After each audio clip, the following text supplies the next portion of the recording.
Welcome to E360 TV, the live streaming and on-demand destination for influential voices and enlightened audiences.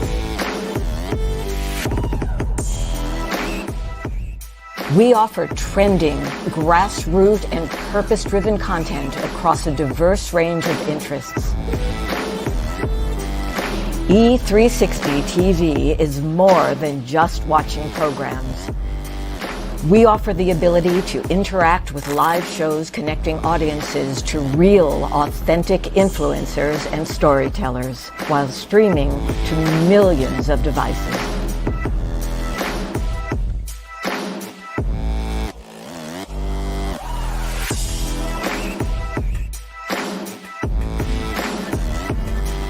Real experiences. Raw conversation. One destination for it all. E360 TV. Hello, hello, hello. I have a question for you. Have you ever felt completely lost?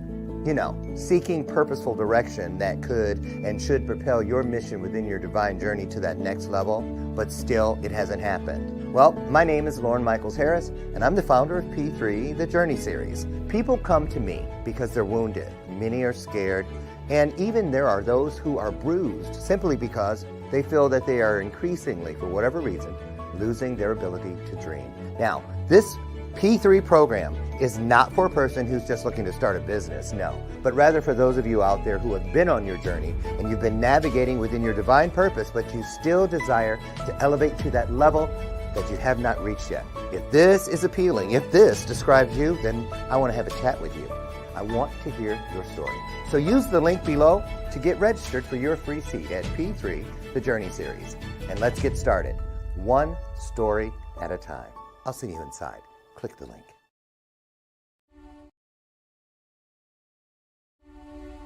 On July 4th, 1962, I found myself in the lost and found of mankind. Just because something finds its way to the lost and found doesn't mean that it wants to be there. Just because something finds its way to the lost and found doesn't mean that the person who lost it doesn't care for that lost item. You are writing moments that people will learn from, grow from, and heal through for thousands of years.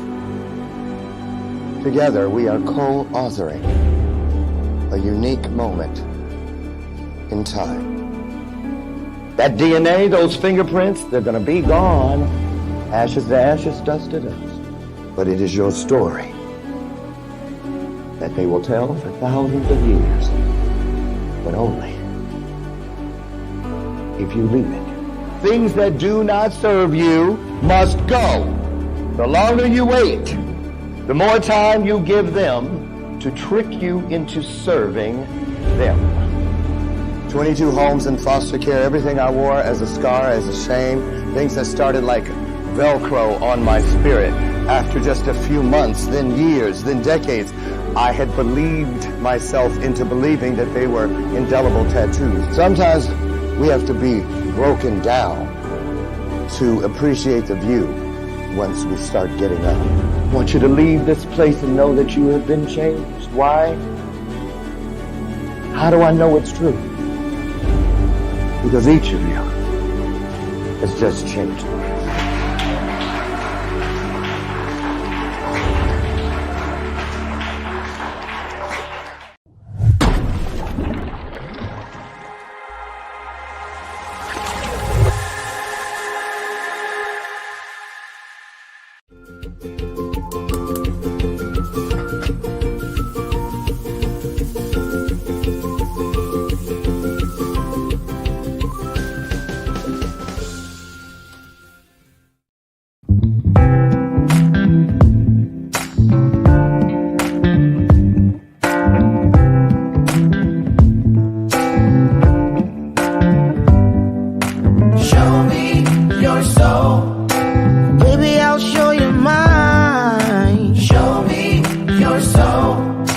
Honey, it's way past time. How expensive do I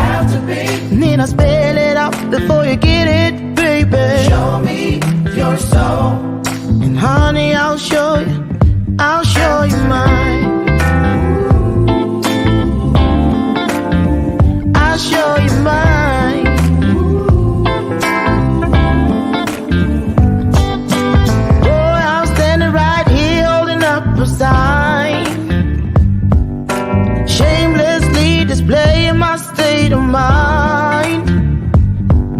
But you walk right past me, pretending like you don't see what's yours for the taking tonight.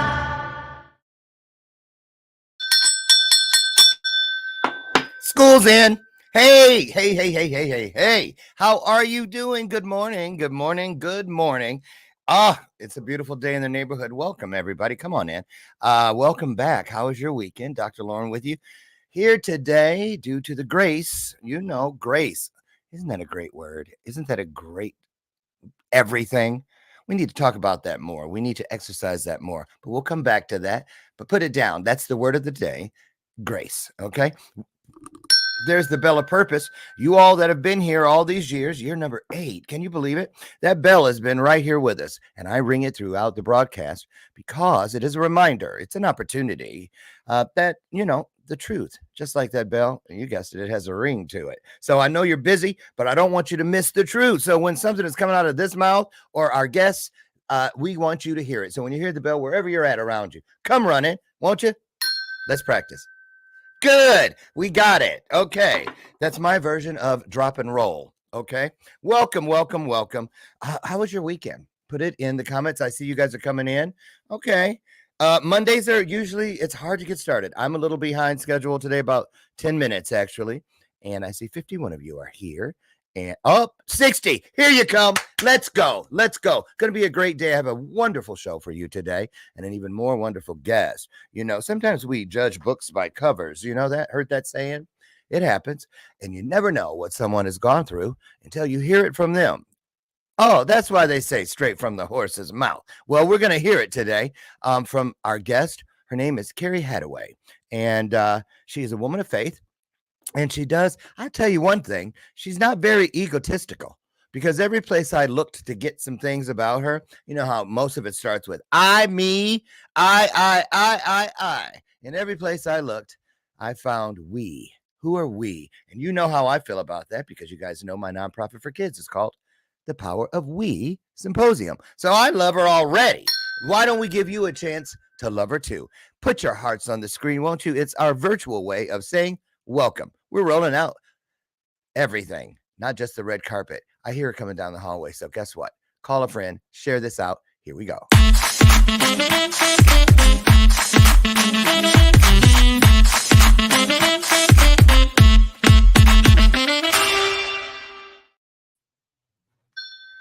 Good morning, Carrie Hattaway. Good morning. So first question. Yes. How rich do you think you would be if you had a quarter for every time someone called you Carrie Hattaway?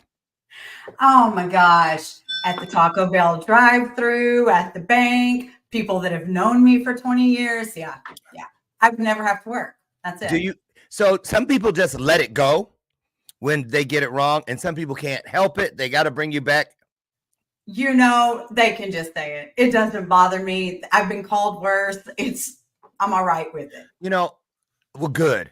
It took me a few decades to get, that used to happen to me all the time. I'd be minding my own business. Next thing you know, they hear Denzel Washington. I was like, no. Yes. Okay. I thought I was supposed to ring the bell when it was some truth. That was a flat out lie. Okay. So disregard that last bell ringing. So Carrie, I'd like to give the guest an opportunity to kind of set the tone, pour into the audience, just speak what's on your heart this morning. I give you a full 60 seconds. I leave, and it usually gives me something to go on when I come back because I believe in divine timing. So someone is coming in the door now. They're coming in. All 274 of you. We broke our record, by the way. Sorry, Carrie, one second. We did. We broke our record. What day was it, you guys? Thursday, I think it was. For the week. That was the record for the week. We hit 1,500 and something of you at one time. So we're doing it. Get out and tell a friend. Bless somebody in the manner in which you deserve to be blessed. So, Carrie, you ready for your moment in the sun, your close-up? Oh, absolutely. Okay. Tell them what's on your heart. I'll be right back. Take it away. Thanks. Well, so I'm Carrie Hattaway, and I am the founder of a brand new nonprofit called Kingdom Life Women. And we just believe at Kingdom Life Women, literally in the power of the we. of the community. You know, especially women, we were always meant to be in community and in union. And a lot of times, if you're a woman, you understand a lot of times being with other women can be difficult. I mean, if we're just being honest, we can be catty, we can be a lot, we can say things we shouldn't. But I believe that that's how women grows in community. And so one of the things that we do in Kingdom Life Women is we create communities for incarcerated women, women coming out of jail or prison, also for single moms, and also for women who want to serve others. We think that that is super important, and to make impact, not just to go feed the homeless and make everybody feel better, but to actually make impact for the kingdom of God. You know, since the time of the garden, it's no coincidence that the serpent came to Eve. It is because women have incredible influence in the kingdom. And so while he's busy trying to stop all of us from making impact, Kingdom Life Women is here to show you more about your true God-given identity and purpose within the kingdom of God.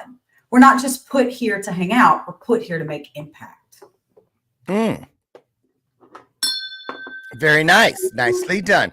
So you said it's a brand new nonprofit, right? It is. It's been in business for a little while, but just has not been a nonprofit. When the Lord originally gave me kind of the blueprint, the game plan for it, it looked a little bit different. You know, sometimes we can get real excited and run ahead of God. And so he kept saying, no, bring it back. And so that was kind of a deal. And over the last couple of months, I really refined what I want Kingdom Life Women to look like. Oh, that was hot. Okay. Yeah. Sorry. Too much coffee all at once? No, that's hot. Yeah, because I've been drinking out of the, you know how I poured from this and thought I was still drinking the whatever. That's awesome. Have you ever like thought you were reaching for coffee and it was hot chocolate or something you didn't expect? No. Yeah. And that's a weird feeling. It is. That's the whole thing with boba tea. That's why I don't do boba tea. There should be nothing chunky in your drink. I'm just saying. It's weird. I had that. And I'm a texture person. Too. It's nasty. Oh, okay. By the way, great hair. Thanks. Your hair reminds me of Julia Roberts. You remind me of Julia Roberts. There you go. You ever get that? No, but I'll take it. No, I get Carrie Hattaway a lot. I'm sure it's the name. They're trying to. I already hit that one. Get your own material, people. So That's right. Let's go here. Let's do it. Let's go here. So, organized religion. What I find interesting about you is a lot of us started in some form of organized religion, usually when we didn't have a choice, i.e. we were a kid. It was what happened in this house. You live in this house, you're going to church, you go, And I, in my first family, my adopted family, well, kind of adopted, not really, but those people, we were Seventh-day Adventists, so it was pretty harsh. Oh, wow. And I mean, a lot of us in that religion, not all, but I mean, there's some good things I still have. I still took things from it that are foundations in my life today. But a lot of us I'm spiritual now, but I'm not religious because it is like a collar for me. And a lot of them are hypocrites. I'm just saying. It's true. A lot of them are hypocrites. They say one thing up there and they say a different thing in the street. So I prefer spiritualism because my relationship with God, and I'm not afraid to say his name, but I'll also say, the universe, because of his vastness. I'll say greater than, because I know that's when I'm speaking to angels, God, Jesus, Enoch, Moses. There's all kinds of people there. There's probably entities that we don't even know about. Absolutely. That's biblical. So I say everything greater than me. And so how are you as a Christian woman, a woman of faith, when you hear spiritualists refer to something other than God and they say, okay, so I have to tell you, it's crazy that you started off with this question because this is my gig. This is my platform. And honestly, it's why I'm so successful at what I do. So let me tell you about that. Well, I'm with you. I grew up in a Pentecostal church. Wait a minute. I just want to make sure when I hear a white person say Pentecostal, because I know what black Pentecostal is. Woo! It's the same. Tambourines and flags running around. Sister Susie, get up and okay, so it was deep. Yeah. It was deep. Now, the cool thing is I had a grandmother that absolutely loved God. I mean, I'm positive that she's his favorite. But here's the deal. You know, I learned about the Holy Spirit. You can't scare me. I've seen stuff that people like laugh about in movies. I'm like, no, I was there when they were throwing up in the altar. Like, yeah, I was there. So that kind of stuff does not bother me. Wait a minute. Throwing up at the altar? Oh, deliverance sessions. And well, there's a lot of commercials out right now because, you know, we're headed to Halloween. You know, Lord. they always got to do that. Right. Wait. Organized religion, what happens is, and listen, it comes from well-meaning Christians. It really does. From but where? What happens is we don't really understand or even care to find out who God is for ourselves. We just believe what our grandma told us and what the pastor told us all of our life, and then we have religion, but we don't have relationship. And you know, God didn't create religion. Jesus didn't create religion. He created relationship, and he wants relationship. And so meanwhile, Christianity has really done more. And I know this is going to sound bad, but a lot of times we do more as Christians to turn people away from God than the devil ever did.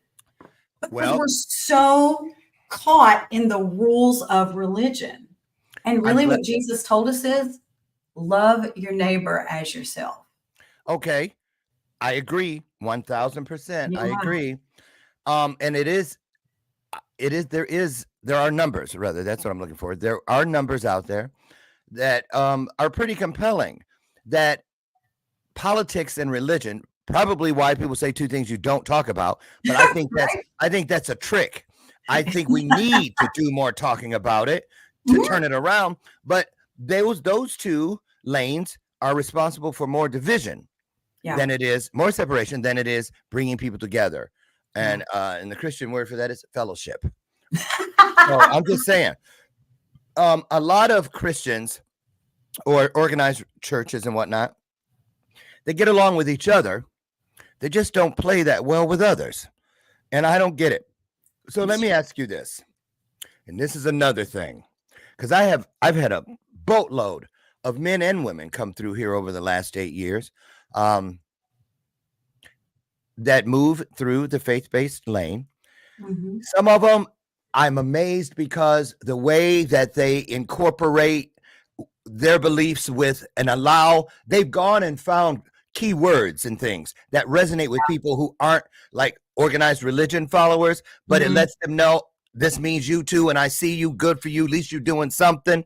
And then there's those who, I swear, when I get off the interview, I feel like someone was walking around my studio, my house going, bring out your dead, repent, repent. You know, like they have a hatchet in one hand and a Bible in the other.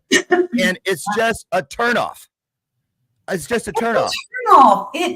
You know, if Christians would spend more time teaching people about the love of God, I'm telling you, we would be a different world. You know, the Bible says that it's the goodness. It's his goodness. Like those moments where you felt like you were never going to measure up. You were never going to stop using drugs. You were never going to get out of prison. You were never going to meet the person that you were meant to be with. And all of a sudden you look around and you're like, I'm there. Like that moment. You're talking my story. That's the goodness. You're talking my story. If Christians would show people the goodness of God, you couldn't help but fall madly in love with him, right? But what we do is, you're going to hell. That's a 10. You're going to hell. Can I blow your mind? Can I tell you something that probably nobody's ever said to you? Not one time when Jesus was walking the earth, not one time that he met one person, did he say, you need to ask me for forgiveness. Not one time. You know what he did? He just gave it to him. Friends, lower this guy through the roof because he's never walked. Yes. He just doesn't look at him and say, well, ask for my forgiveness and I'll let you walk. He just said, your sins are forgiven. Get up and walk. The woman at the well, he tells her, hey, you've had 5 husbands. The guy you're living with right now, he's not your husband, and I know that. And then never addresses it. He never says, you need to repent. You need to ask for forgiveness. Isn't that why he says, come as you are? I mean, that's how he loves us best. Come as you are. Yeah. And here's another thing. I'm shocked myself at how often, because once I heard it, it stuck. That's the beautiful thing about the truth. When you know it's the only thing in the universe that never changes. Yeah. So if you're seeking the truth and you actually hear it, it should resonate. That's why the truth has a ring to it. And you should really never have to hear it again to be convinced, because it's the same. So I want to say this. A lot of people, I got to pick and choose wisely so I'm not the person I'm trying to talk about or bring to light. Well, it's interesting because here's the word. Tell me what your definition of this word is, and it is my most favorite word ever. Grace. Oh. Because if it wasn't for grace. Oh, let me tell you the definition of grace. Let me tell you a funny story. I had a pastor from the pulpit say, when we sin, God has to walk away. And I will tell you, I left that church because here's what I know that I know. What in the world? When I started having this crazy relationship with God, that picture behind me, that's why I have it. That's been my relationship with God for the last 3 years. Just sitting on that couch, talking to Jesus about who he is and who I am. And in that development of relationship, I finally said to him, and I'm not talking about in a Christian way, I'm talking about in a screaming, cussing, why you and why me sort of way. I said to him, where were you when all of these things were going on in my life? Where were you when I was in an abusive relationship and someone had a gun to my head? And he literally said to me, I'm the reason he didn't pull the trigger.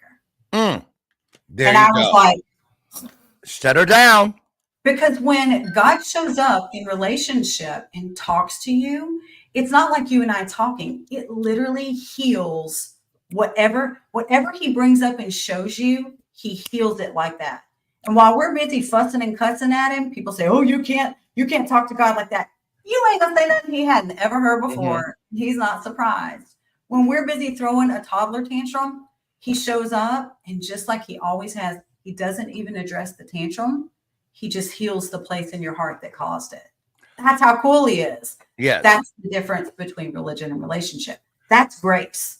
Okay. When you know that no matter what you've done, he's been there. He's right there. He's still there. And he's always working it out for your good. Like literally. Here's something.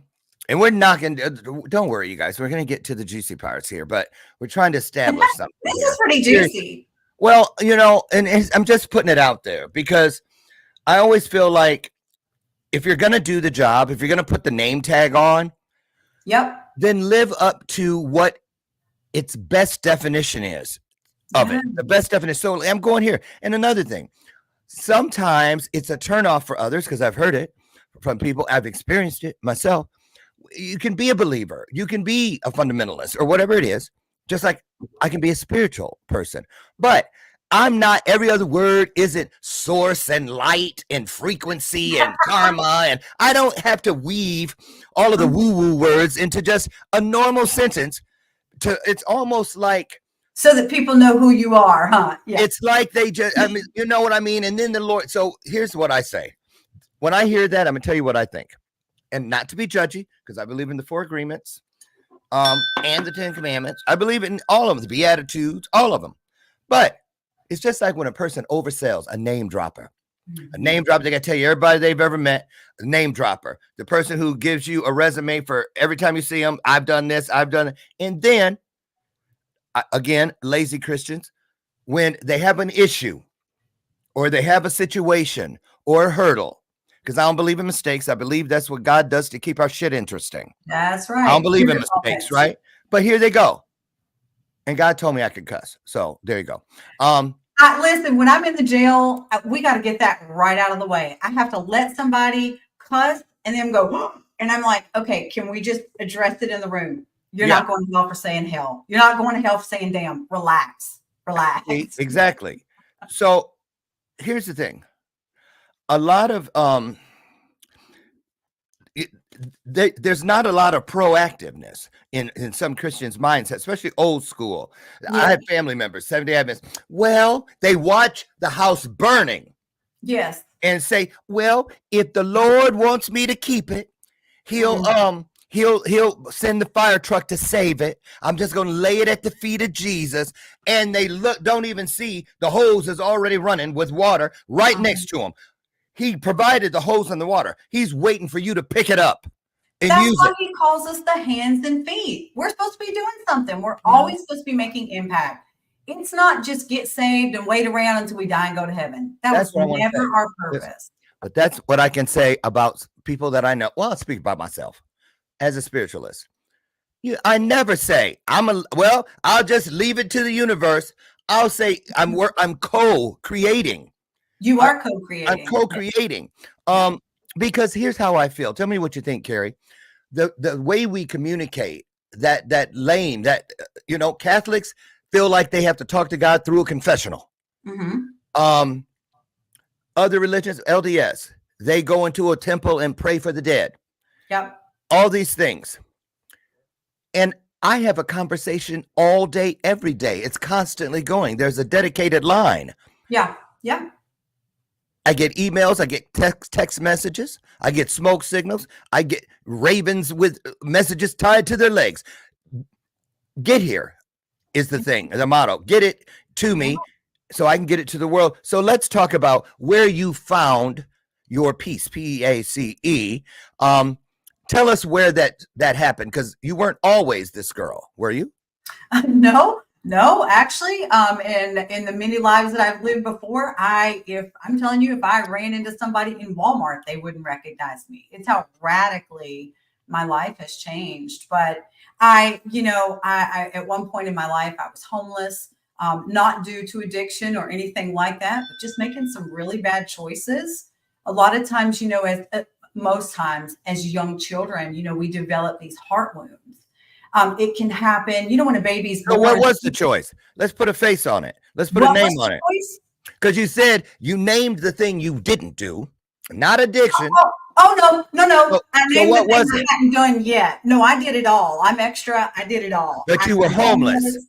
What handed you your ticket for that ride? What gave you the passport at the border to that country of homelessness? What was it? I grew up feeling completely rejected all of my life. And so what that looked like practically was I went from man to man to man to man to try to have some sort of stability, some sort of, met needs. But the truth is, when you rely on other people, you are always at their behest. And so you can have the rug yanked out from under you repeated times.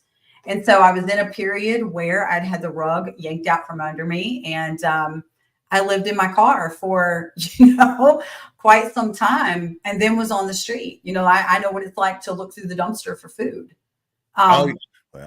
Yeah. And then, I ended up walking through a period of addiction, because generally when we are addicted to something, they always think about it as drugs or alcohol. But the truth is, you can be addicted to performance. You can be addicted to perfection. You can be searching, like Kenny Rogers said, looking for love in all the wrong places. I was just singing that in my head a minute ago, I promise. So, it's a spiral. It leads into the darkness. Well, can I share with you what God told me? I'll never forget it. Because I was back and forth with the drug thing for 14 years. Mm-hmm. More on than off. Let's put it that way. Yeah. And I didn't go to NAAA. I didn't go to in person, or whatever they call it, rehab, where you're locked in there and go there for weeks or months or whatever. And I don't know what that was, why that didn't happen, but I do know I always had a hard time at those. I would try those meetings, but I could never share because I could not let the words come out of my mouth. My name is Loren, and I'm a cross-addicted, and admit that something didn't feel authentic. And then maybe 5 years ago, I was in my driveway and I just minding my business, and I heard God say, "Hey, Loren, you do know you were never addicted to drugs itself, right?" You're like, what? How can that be? And he said to me, and it makes perfect sense. Watch this. He said, "You were not. Drugs did not have a hold on you until you invited them in. So what you were addicted to was abusing my gift of invitation. You invited them into the sacred space where insight, intuition, inspiration, which is in spirit, intellect, intuitiveness.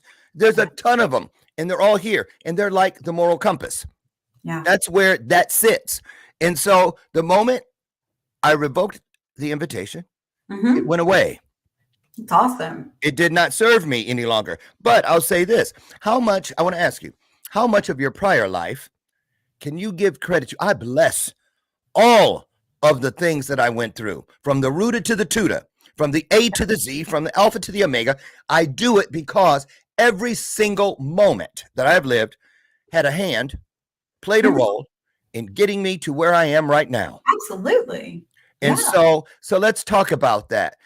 Okay, how many years were you, as they say, out in the world? How long were Oh, you out in Lord. the world? Look, I was on like a fast pass. I'd ride the ride and get off and then come ride the ride again. That's just how I rolled. And the truth is, I'm 49. I did not really what I call get myself together until probably around 35 or 36. Okay. I would have bouts of, what church people say, being in church. I'd have bouts of that. And then I would just do my thing. And when I look back on it now, I realize exactly what you said. Every moment in my life has been this opportunity for pivot. But sometimes we're not mature enough to see it. And so some of us take a little bit longer to get to the point where we go, oh, this is a pivot. I can change all this.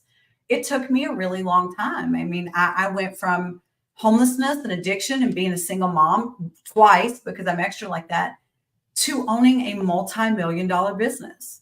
I mean, like in 4 years. So, all the things that we think are these moments that we're never going to get out of. It's just like you said, when you decide like that's it, and you come out of agreement with that, it's the moment of pivot. And I believe that God steps in and he's like, okay, now let's do this. And I asked God one time, I said, why did you wait until this stage in my life to give me this kind of relationship versus like 20 years ago when I still had a lot of gas in the tank? And he said, if I would have given you what you were praying for in the moment you were praying for it, you would have destroyed it. Yep. Same thing. Right. I heard the same thing. Yeah, he's right. And that's a good segue spot right there. Why we don't get sometimes the things that we need because we're too busy chasing the things we want. And God is not going to give you the blessing, the abundance, the increase just for you to mess up the church's money. Not going to do it. And he'd rather wait until when you get. So here's what I was shown, and you tell me how it works in your world.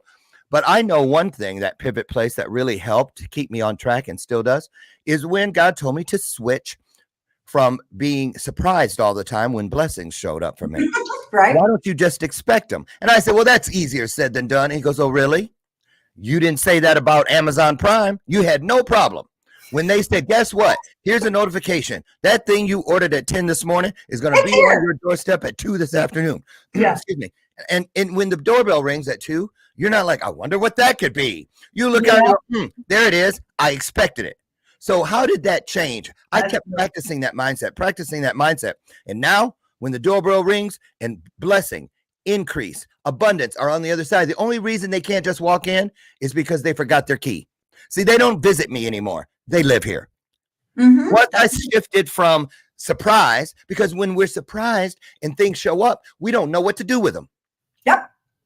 But when you expect it, blessing rings the door. We go, come on in. I've been expecting you. Yes. So talk about that now.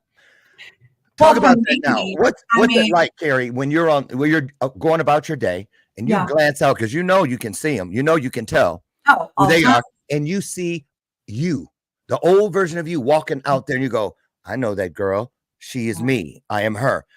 What does that do to you on the inside, and how do you utilize that trigger?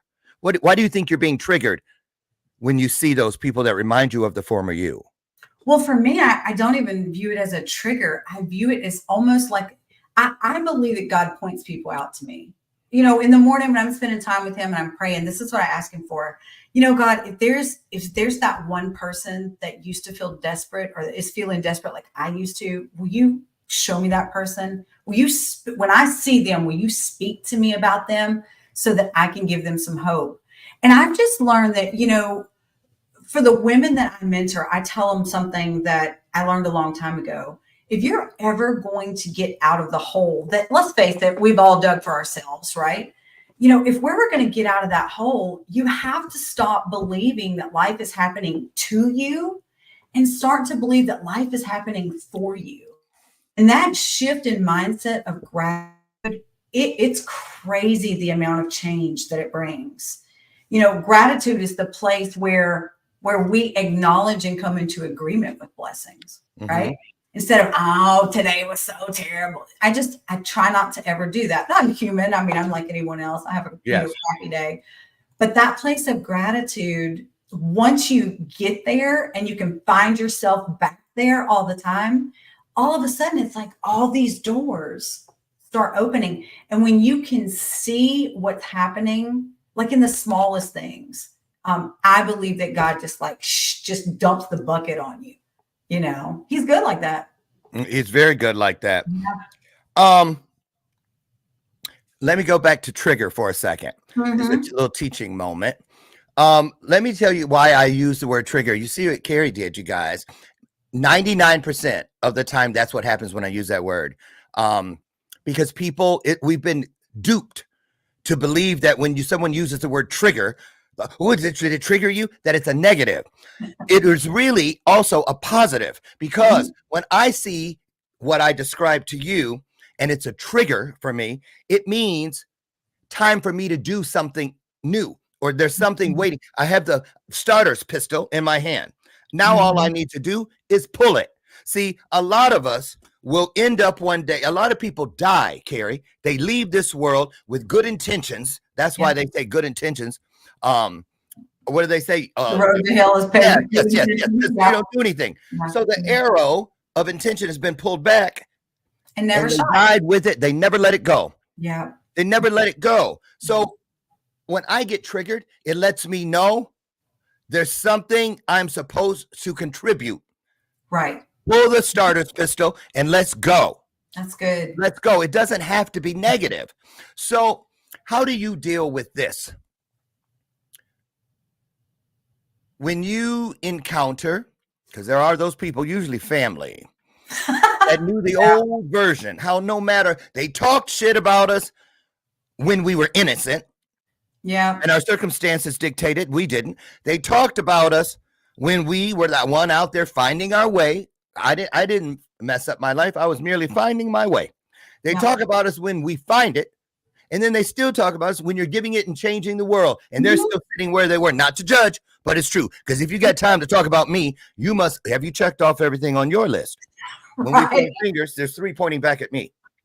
So how do you deal with that when, I encounter it all the time. And I tell my ladies, you know what? Just keep it moving. Not everything even deserves a response. You just keep it moving. If somebody came up to me and said, you know what? You're a cat.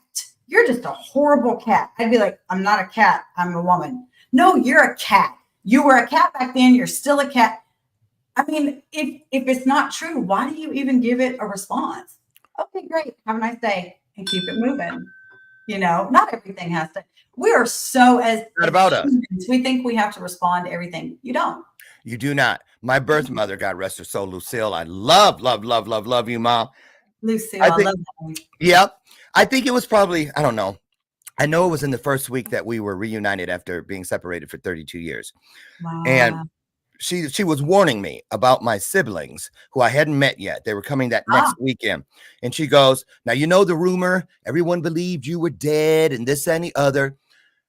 She goes, listen, you're going to hear all kinds of things. You're going to be treated all kinds of ways. But know this. If anything in life ever does not make sense to you, it's because it doesn't have shit to do with you. Right. Don't waste any time on it. You'll never figure it out. Keep it moving, just like you said, Carrie. So you're very happy today, or you appear to be.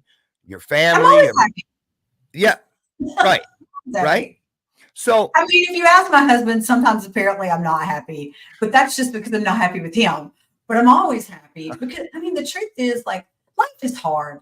It doesn't matter what kind of situation you're in. Life is hard. And you know what? Some days it just sucks. It's just a feeling. It's just a feeling. If we could learn to operate outside of our feelings, there's so much power in not having to give in to what you feel. I battled with suicidal depression for years and years. And when I felt like I just got completely delivered from that, I may wake up in the morning and I may just feel like crap and like everything sucks and I'm down on myself and I want to go back to bed. But if I go back to bed, and like you said earlier, if I come back into agreement with it, golly, it's like a flood. So I just choose not to come into agreement with it. Like, yeah, you know what? Okay, this part of the day sucks, but hey, we still got the rest of the day. Let's see what happens. I stopped giving in to feelings all the time. They're not truth. They're just feelings. You can feel like crap and somebody could walk up and hand you a check for $100,000 and it puts you in a great mood. That's how fickle feelings are, just constantly changing. It's a choice you make. Though, speaking of choices, the work you do today, okay? And this is big, you guys out there. Write this down. Write it down. Not just on paper, but write it on your heart. Write it on your spirit. You're going to thank me later. But I'm going to tell you something. If we could only just outsmart, which is not hard to do, you know who, the enemy, negative forces, things that do not serve us, everything changes. For instance, I'm saying this now when things start, like even in little things, because it's all relative. Say, for instance, I'm trying to get to something that is to better me. I can't find my keys. I spill coffee on my shirt. Now I don't get frustrated. I don't get as mad. I don't let it take over. What I do is go, wait a minute. Oh, I see what's going on here. What could be so powerful in front of my day that I'm headed towards that you're working so hard to keep me from being there fully present to do the work, not to go to work, what I get paid for, to go and do the work, what I was made for. See, that's when those things get in the way. They don't want you to understand what you were made for. Now, I'm going to tell you why. I was recently informed. You're going to love this one. I was recently informed. The reason that is what we were made for is because each one of us is a vessel which has been given something. We're all carrying something, right? To help others in this world. And our particular piece is on the endangered species list. So if it doesn't get done, it doesn't get done. If you don't do it, done, period. Okay. So that's why contributors to the cause. So let's talk about this. Now that you are doing this, the work, how long have you been married? 12 years. Wow. Congratulations. Thank you. What was it like for you? What was it like for you, Carrie? Because you weren't completely this girl then. No. I wasn't even close to this girl then. But you were well on your way? I was on my way. I was on my way. But I mean, my husband and I are very, very different people. I had my own trauma and he came in with his own, flavor of trauma, and marriage is hard anyway. And so when you come in and you both still have these heart wounds and this trauma, all you do is just vomit them on each other, for the first few years.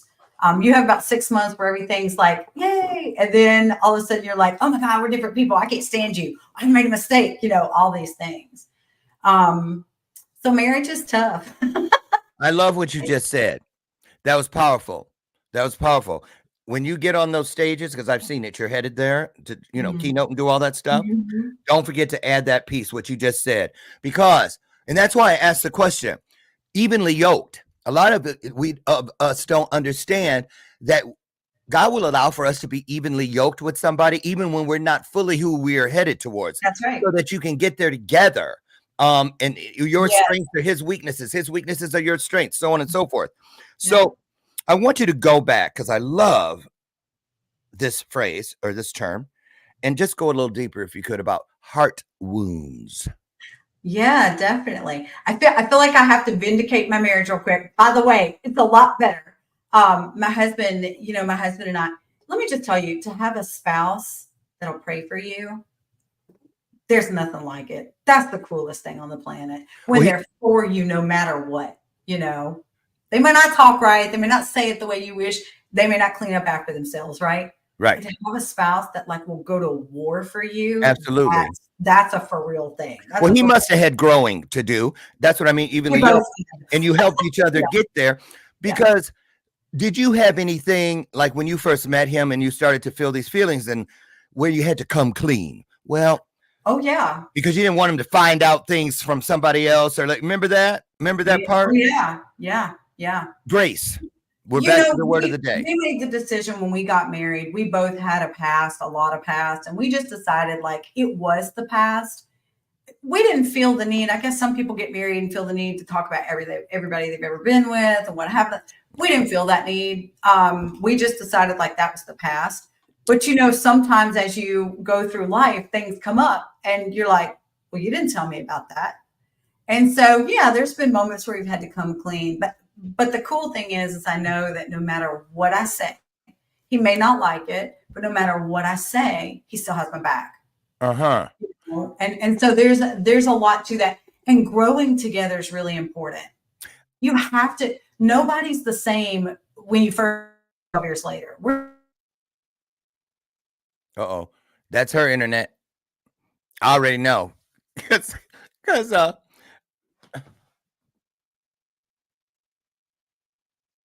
yeah. Who they are. Okay. And sometimes that can, we had a blip, huh? Yeah, and I know, I was just telling everybody, I said, okay, that's her. Don't blame me, because they used to get on me. And I got a dedicated line, so I'm plugged directly in now. Yeah. But we have a thing here on Bathrobe Moments. When it freezes from the guests, we're like, okay, we see what's happening here. Something's trying to put this over your ears. Right. So we're going to keep going. Yeah. Here, let's go here for a second. Let's go here. Go there. What is the peace in your life right now? Let's say if all the blessings were pieces of furniture in your world and you had to downsize and keep only one thing, what would the peace be that you would keep that you didn't have before your transformation? What is that couch of purpose that no matter what, and it's usually the most dilapidated thing in the house, you got to get rid of stuff with the tags still on them. Right. Just to keep that one thing that looks like, well, what is that old beat up thing? Because that's, you know what I'm saying? Yeah. What would that peace be? PEACE. It is that it's the learning of the relationship difference with God. It's been the single most transformative thing in my entire life to make the jump from religion, what people say you have to do to be with God, to relationship. I don't sit around and pray 4 hours a day. That's the truth. But I grew up thinking if you didn't get on your face before God and cry and beg for mercy and pray 4 hours a day, I don't do that. Like you said, I have a running dialogue with God. I'll be in my car, driving along, going to buy groceries, asking God, what do you think about this or that? To be able to have a relationship, not like the church talks about, right? And I say the church, I mean, I go to church. I'm not against all church. But, the religious people talk about you got to do more to make God love you. And when I finally realized, like, he doesn't need me to do a single thing, nothing, he's good with it. It was like freedom for me. And what happened was that not only did it bring me closer to God, it allowed me to take him out of the box that religion had put him in. Well, he can only bless you if you do X, Y, and Z. No, he was blessing me when I was doing the most out on the streets. Aww. He was still blessing me. His Correct. blessings have nothing to do with me. It's all about him. It's about, he doesn't love me. He is love. I don't have to earn it. I don't have to do anything to get it. He's like, if you think about your kids, right? There's nothing that they can do to make you love them anymore. There's nothing. Now you might do some things to make them like you or make you like them a little bit more, but you can't do anything to increase the love. Same thing if they do something wrong. There's nothing they can do to make you not love them anymore. Right. That's how it is. I want to go back real quick because I want to get into the work you're doing with the women before we get out of here today. We got about, wow, really? They say we have 5 minutes. Wow, that was fast. So one more, because this must be what it was about today, because it's going like, it's poking me. Keep saying it. This, like when we say the world, oh, she's in the world. I'm in the church. I believe that when we have the conversations with whomever it is, a Buddhist, an atheist, anybody, to refer to each other as simply believers. Mm-hmm. Now it doesn't separate us. It's not an us and them. We're believers. And because true love, unconditional everything, brings connection, not separation.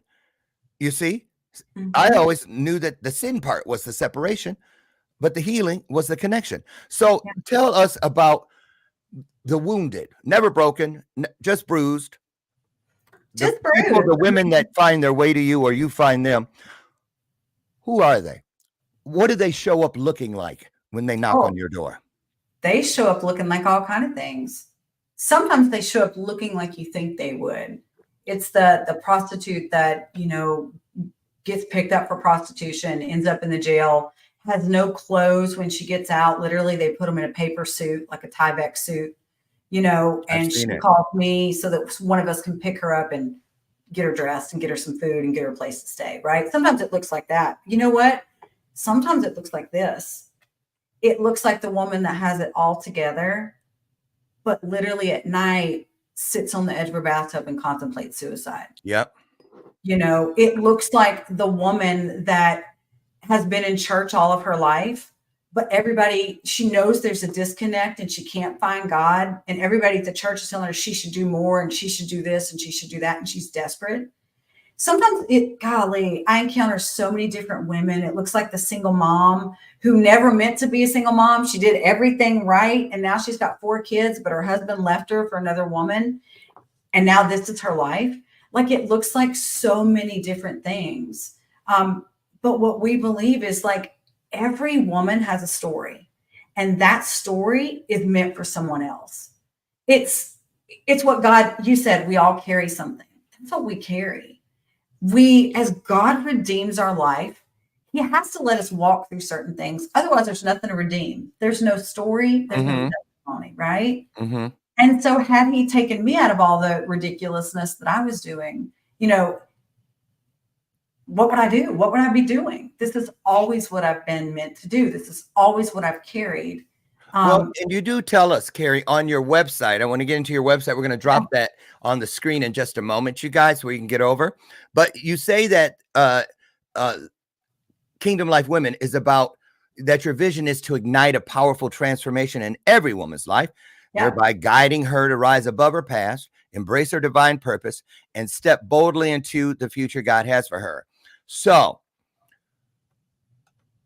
what will women find? What will people find when they head over, because I know they're headed there, over to kingdomlifewomen.com? What awaits them there? What can they find? Well, what I hope they find first is one of the biggest initiatives that we've undertaken so far. I'm privileged to go in and teach at the Women's Empowerment Center here in Houston twice a week. And I love those girls. I'd rather hang out with those girls in orange than anybody else in my life, because they let me be me. No judgment. They let me be me. And I let them be them, whatever that looks like. Yes. And so one of the things that we are doing for them is, a lot of times when women go into facilities, you know, incarceration facilities, the only way that they can get simple things like shampoo, conditioners, soap, razors, ponytail holders, you know, things like that, is by somebody putting commissary money on their books. Yes. But a lot of times that means they have to call the abusive boyfriend that put them in there in the first place, right? Mm-hmm. Or call their baby daddy, or call their pimp, or hygiene kits. That's what you're going to. I saw that. Yes. So we have an initiative. We want to put together these hygiene kits. I have been given such favor at the Women's Empowerment Center that they're going to let us include books. They're going to let us include socks. That doesn't sound like anything to us, but it's a lot to them. Let me tell you something. So we're raising money for that. Great, because you're new, legitimately new, the 501. I'm going to tell you something that I've been doing for years, and we can help you out with that. We can help you out that all of my coaching clients that are hitting those stages, that travel all the time, people that I've met on stages and moving around all the time, I enlist them to save their samples that they get at the hotels. Right. And we just keep them, and then we ship them to people like you who put the, you know, excuse me, January Riggin out in Salt Lake City. Shout out to January. It's a street mission for addicts. She takes these kids out just like you. So we're going to help you with that. How's that? We're going to help you with that. Sounds amazing. Sounds amazing. Last thing as we wrap. This hour went so fast. We got to get you back here. What is it you need that maybe someone listening or even us right here can provide? What is it you need to help further this cause? Well, two things. We have two big initiatives going on right now. We just talked about the hygiene kit. Mm-hmm. So, of course, donations are always welcome. But listen, if you save your samples, we take those too. That's great. If you want to donate socks, donate socks. All you have to do is send me an email on the website. We also have a very quickly growing single moms group. One of the things that happened to us recently is we lost the building that we were in. And so we are now searching for a building. And what we do is we meet twice. They bring their kids, they get free childcare, they get a free home cooked meal, and they get a couple of hours to just decompress.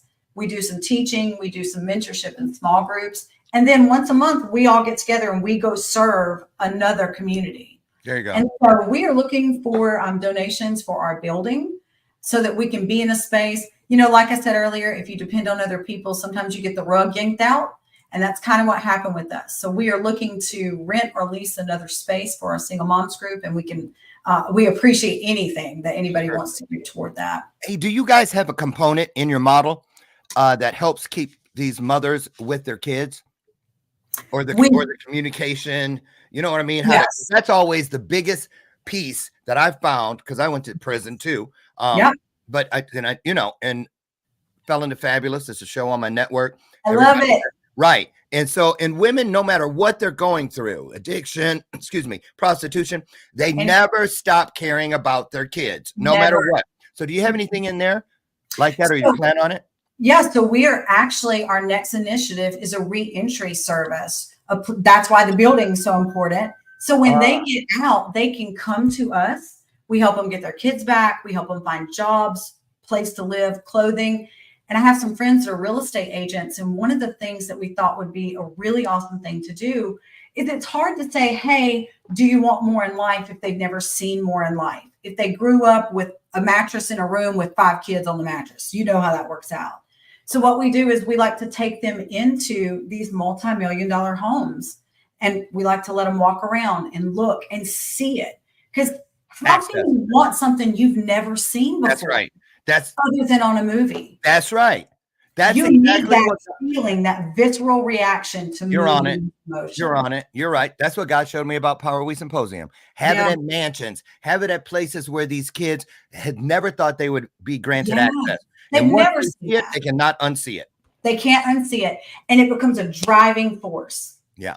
Access. Thank you. Listen, you guys, do yourself and the world a favor. Head over to kingdomlifewomen.com and just check out what Carrie has to offer. You may not be there to pick up. You may be there to drop off, or a little of both. Or a little both. Get over and check it out. We're going to get you back here. I have a feeling big things are coming quickly for you. I think you're being fast-tracked. Very quickly. Yeah. Hang out backstage for a minute. I want to holler at you for a second. And I want to thank you for doing what you're doing and why you're doing it, but most importantly, how you're doing it. You see what I'm saying? You're very gentle with it. And I think you're going to change a lot of lives. Okay. So keep that up. Thank you so much. And promise me you'll come back. Promise. Okay. Absolutely. Now, you guys, I hope you come back. We've got another great show tomorrow and the next day and the next day and the next day. So listen, get out there in this day. Find a little piece of your highest self. Find one E and one R. You're already great. Look for a way to be greater. You're already nice. Look for a way to be nicer. Right? And you're already bold, Shauna. Find a way to be bolder. Find your grit, as she would say. Thank you, guys. Thank you. Listen, everybody, God willing, will meet you tomorrow morning out on the front porch so we can do this all over again. All over again. Now get out of here. Don't let my screen door slam on the way out. And remember, Dr. Loren tells you this every day we're together. I love, love, love you. And there's not a damn thing you can do about it. I'll see you tomorrow, you guys. Have the best day ever. Thank you, Carrie. Thank you so much. Absolutely. Great job. Bye, everybody.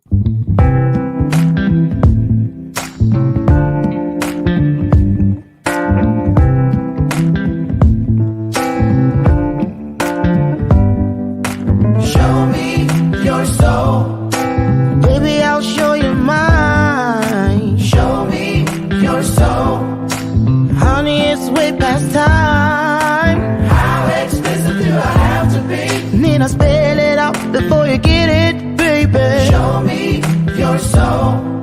Honey, I'll show you mine.